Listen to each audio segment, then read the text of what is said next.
হুর মানে কি? যে সমস্ত নারীকে আল্লাহ তাআলা জান্নাতে সৃষ্টি করেছেন তাদেরকে বলা হয় হুর। জান্নাতের রমণীদের আল্লাহ তাআলা জান্নাতি পুরুষদের জন্য উপহার হিসেবে রেখেছেন। আল্লাহ তাআলা তাদেরকে জান্নাত প্রাপ্ত পুরুষদের সাথে বিয়ে দেবেন, ফলে তারা স্বামী স্ত্রী হিসেবে চিরকালের জন্য জান্নাতে বসবাস করতে থাকবে। মহান আল্লাহ বলেন, كذلك وزوجناهم بحور عين আর আমি তাদেরকে বড় চোখ বিশিষ্ট হুরদের সাথে বিয়ে দেব। জান্নাতের হুর হবে চিরকুমারী ও সমবয়সের প্রেম সোহাগিনী। জান্নাতে একজন হুর যদি দুনিয়ায় একবার দৃষ্টি দিত, তাহলে আকাশ ও জমিনের মধ্যবর্তী স্থান সুবাসে ভরে যেত। পূর্ব পশ্চিম প্রান্তকে তথা সমগ্র পৃথিবীটাকে সুসজ্জিত করে দিত।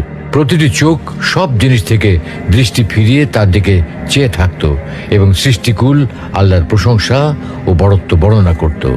জান্নাতি পুরুষেরা যখনই তাদের দিকে তাকাবে, আনন্দে মন ভরে যাবে।